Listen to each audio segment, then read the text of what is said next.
Happy Wednesday. It's hump day. Oh, it is, yes. Geico. After a glorious day yesterday. Yeah. It was so beautiful. I mean, really, really nice. She said glorious day. It was. It was nice. I don't know about glorious. Fantastic. It was Yeah. nice. And I think Look you at used you guys. I know he used the word delightful. I loved it. I did mean, too. I went for a run yesterday, and I mean the sun had warmth. Oh, look there at was no you. wind. I actually Yes. was. Yes, I Happy. loved it. I don't Happy. know why I was Good. unusually happy with Pleased with run. yesterday. How about you? How pleased were you with yesterday? I mean, I thought it was great. It wasn't like, I mean, Yeah, how Kavir about was you? earlier talking this to morning, like in the- you know, you could Rodney just, and the I were sun, putting I our don't know. makeup on together in the makeup room this morning, and I said, Rodney, wasn't it so nice yesterday? And you're like, It was yeah, good. so. I mean, Yeah. I didn't have like an out-of-body experience because of the No, weather, no. but it was a nice day. He's probably having a beer somewhere. I need to was. get it together. I had several beers, Okay, yeah. so we got a lot to talk about this morning. But this story, I tell you, this one made me cry this morning. I mean, it makes you realize that sometimes what we see on the outside isn't really the real story. You got to dig a little bit deeper, and that's what these City of South Fulton police officers did. There were 3 police officers that, here's what happened. They got this call to go to a Walmart because they got a report of shoplifting. Well, when they got there, these shoplifters were a mother and her 4 children. So the officers did a little more digging, and they found out that actually the family was homeless, and what they were shoplifting were things like hygiene products and, you know, basically things that they needed. So instead of, you know, handcuffing them and taking them in, these officers instead spent their own money. They spent $100. They bought them groceries. They bought them the things that they needed. On top of that, they got Walmart to drop all the charges against them. They got local businesses to chip in and help them get medical and dental care, as well as temporary housing. They went above Yeah, and they did. above and beyond what they, you know, really needed to do. Yeah, it's a good news story. It Makes is, you feel good, absolutely. makes you know, restores faith in humanity a little And I bit. think I liked it because we do so much about the negative things surrounding our police officers, and they are just like you and me, human beings, Yeah. Yep. see people struggling, going through what they go through in life, and you know, here was an opportunity for them to show they have hearts as well, and for people to see if they didn't ask for any recognition. Right. Oh, They just definitely wanted not. to That's do this. yeah, that's one of the key things about anytime these types of stories come out. The officers involved, they don't want the recognition, Right. but someone else says, you know what, this was such a good deed Please that you share did. it. Yes. We are going to share it. And So I'm we glad would that like they to did. say thank you to Yes. those officers if they're Yes, watching. yes, We're so yes. proud of you, and to that family, we are praying for them and wish them better times because I know this is a tough time for them. Little Absolutely. young children and everything. I think we have to keep our hearts and our eyes open to what's going on around us, because like I said, it's not always what you think it is. You never know. Yeah, a lot of police officers keep stuff in their cars, like they'll keep extra jackets or, Yeah. you know, stuff just in case they run across Yeah, somebody you who don't, needs you don't it. always know So, someone's story. There's Right. what I was going to say, beyond Yeah. police officers, we could Yep. be working with someone who's living in their car. You Absolutely. just never know. Yeah. So Good try and story. Open your heart. And our next one is what, Rodney? Yeah, so this was interesting during the show about school and apparently how you handle students when they do something wrong, I'm guessing, and how praising the kids is better than punishing the kids to get better results. Y'all know the story better than me. Just got a Facebook alert that we're doing this. Praising, not punishing, is best in the classroom. Yeah, that the students it. listened more, they focused more on their assignments when they were being praised rather than sort of reprimanded. And to me, I think this goes even beyond the classroom into things like, well, your boys, I think, Yeah. both Karen, you and Fred, both your sons, played Athletics, yeah, sports, athletic, yep. played sports. Rodney, you played sports in school. I didn't, so I didn't have, you know, to deal with that. But our girls are competitively involved in the equestrian world, and so, you know, you got to talk to them about, hey, listen, it's the coach's job to fuss at you a little bit. So what do you think works better? I think whatever teachers do that works, you know, first of all, they deserve a lot of praise. Right. Right. Because I've coached at the middle school level, I've coached my kids in youth sports, and that in itself is a challenge. And I can't imagine what it's like As a teacher. day after day after day. And I think nobody likes to be singled out and punished. So if that punishment comes kind of in a public form, I can see where that would definitely have not the desired effect, because you don't want to be the person getting punished. But when you're praised in front of your Right. peers, Yeah.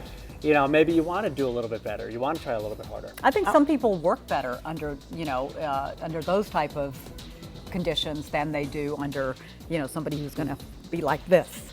I was going to say, my mom, a teacher, a counselor, I always liked to watch her in the classroom because that was one of her big things. You have to, praise these That was children. your style? So yeah, and I substituted for months right out of college. Yeah. That was not my style. And I could see I wasn't getting what I needed in the classroom, so I needed to hurry up and find a job in TV. And much, much harder as a substitute teacher Oh, than my as a goodness. regular teacher. We loved it when the substitute teachers. That's what happened. They ran over me. You didn't give your substitutes any trouble. Oh, did not you, at all. Rodney? I'm like just as perfect as you can be. Corey actually disagrees. Corey says back in my day we got paddled and turned okay. out just fine. Catholic schools, yeah. Yeah.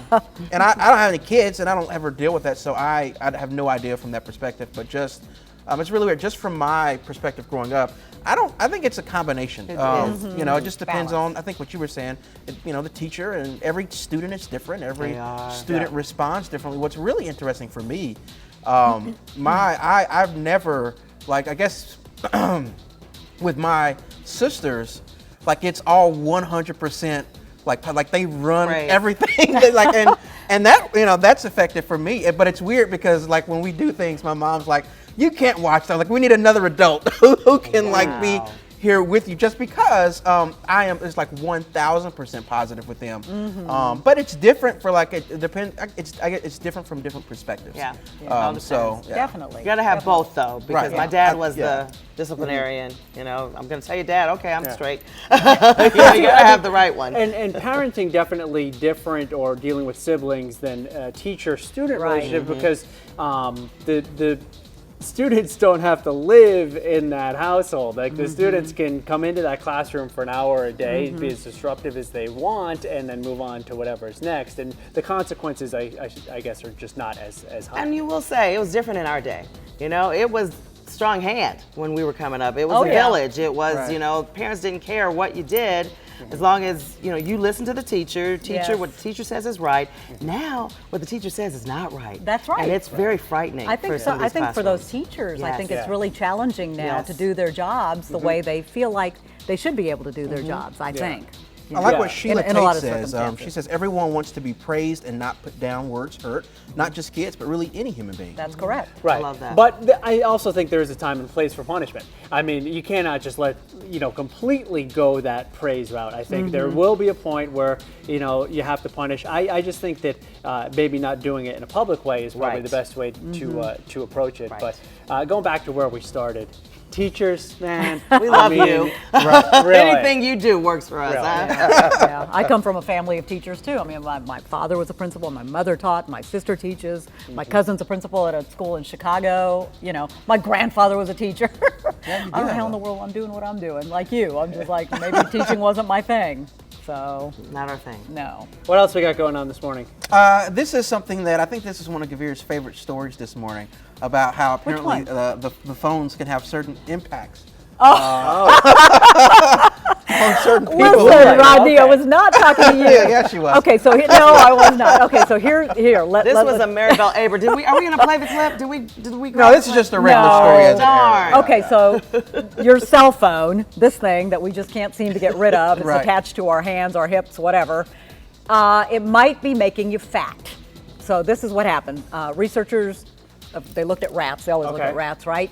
And they found a link between the blue light that comes from your phone and your other electronic devices, and they found that it actually increased blood sugar levels. That's The weird. authors of the study say that being exposed to that light, especially the blue light at night, is disruptive, and that screen time at night might increase your tendency to snack on sugary foods, and also the ability to process that sugar becomes a lot more difficult as well. Wow. And the only reason Rodney's teasing me is because while we were doing that story, Rodney's over here laughing, and I actually prefaced that story by saying, a lot of us use those phones, like Rodney, to order She called me food. fat on No, I didn't. live No, television I this morning. No, but it was an interesting story. I feel like though this is one of those stories. You know how like we do a health not just we, but we do a health story like every day, and it's like always something, right? Like so, Yeah. I know. there's always so I don't really even And know. we've been hearing about the blue lights Believe not it. allowing you to sleep if Right. you use Right, it before so bed. Do you have the blue light filter on do. your I have phone it dark. so It it goes starts dark to at go to night. like that amber kind of a light? But I wonder if that's actually changing from the blue light to there, or if it's just changing the colors Right. or whatever it is. But yeah, I think there is something to that as far as that type of light keeping your alertness a little bit too high late into the evening. So Well, I try to put that stuff down. It's like a lot of times, like I try to read at night, but it makes me sleepy, and that's the point, Right, you know. exactly. Go to sleep, But if right. you're on this thing, I think sometimes it keeps your mind going Yeah. and kind of makes you a little more, I don't know, Definitely. maybe a What little time more do you go to alert. bed usually? If I'm behaving between 6 and 7, but Fred always he keeps me up so late sometimes. I Yeah, just- right. So He when's the last calls you, time right? you look at your phone is what I'm trying to figure out. Last hour for us because we're on a different schedule. I'm usually off on my phone. So when I go to sleep, I turn on the television and I kind of watch More cartoons. blue light. See more. That's what I was gonna say. But I'm not on my A phone though. much bigger blue light. But I'm not on the phone. Okay. I do get off of the phone. So that's by 8. yeah, about 8, 9. What about you? Oh no, I'm usually asleep by 7:15 Wow. if you know everything's going according to plan. And I would say that my last time I look at my phone is probably about 30 minutes before I go to bed. But like you, I read every night before I go to bed. It's just been a Right. habit that I've had for a long time. Right. Now it's mostly on a Kindle, which I don't think the Kindle puts out blue light. I think it's a I think something that's Depending on okay. what I think year you're you using have. the Kindle. I know, right? Yeah, exactly. But I have an old one. You know, it tends to just relax me a little bit. Right, me and, too. You Me know, too. regardless. I mean, even if I did happen to go out for a night where we went out and had a little bit of fun, and then come back and I'll still read, even if Right. it's late Right. at night. Oh, that's Wow. good. It's just I pass out, I I don't always read. I don't always remember what I read. Right. But you know you have that in your hand, that Kindle in your hand. Oh yeah, I know. I like to do that. I like to read at night. This is Willie who says, and it just went away as soon as I did that. Sorry, Willie. There has to be a combination of praise and consequences in the classroom. KB saying congratulations, but I don't know what to. So KB, what? you What? can Tell provide us. some context on that. Yeah. So yeah, a lot Yeah. going on this morning. We'll take and the congratulations. we have been talking about all the things going on in our area and coronavirus being a big Coronavirus, story. yeah, very big. And right now, a couple schools in our area, one being Georgia Tech and one being a school in Johns Creek. There have been rumors about someone coming of the home parents. from China and actually becoming sick. Right. So the schools have had to come out and address the issue. And then I know a couple of Chinese organizations, the big New Year celebrations for this last weekend, they were canceled. Right. And there are plans for this week, things coming up that are canceled. So, our biggest concern is for people to just use, proper hand washing. Just be Yeah. careful, watch what you're doing. They're even talking about these masks. People just go to the drugstore, buy a mask. Right. There are certain masks that you have to use to keep the Yeah, virus no, out. So. they all don't work. This Right. goes back. The masks goes back to SARS. SARS, Right. yeah. That was the start of that, and you do see it a lot more among Chinese people, the Asian Right. population. That even without this outbreak happening, you would see in the wintertime many times you see them walking down the street wearing those masks. And I think this was kind of what we were a little bit concerned about, is that the numbers rocketing up, Right. because it is the type of thing that it went from 1,000 to 5,000, 6,000 cases, and now the concern is, well, will it be 20,000 Right. tomorrow? Where's it going to go from here? Yeah. And Delta Airlines actually is not canceling flights. Right. They made that announcement. We just that was Other breaking airlines, though, a lot other of airlines them have, and, have, and actually the White House is considering asking all U.S. airlines to cancel flights to China. But tell me to what the you think when mainland. you hear this letter. This is what it said to parents. Our Student Health Services Department is working closely with the Georgia Department of Public Health and the Centers for Disease Control with regard to the coronavirus.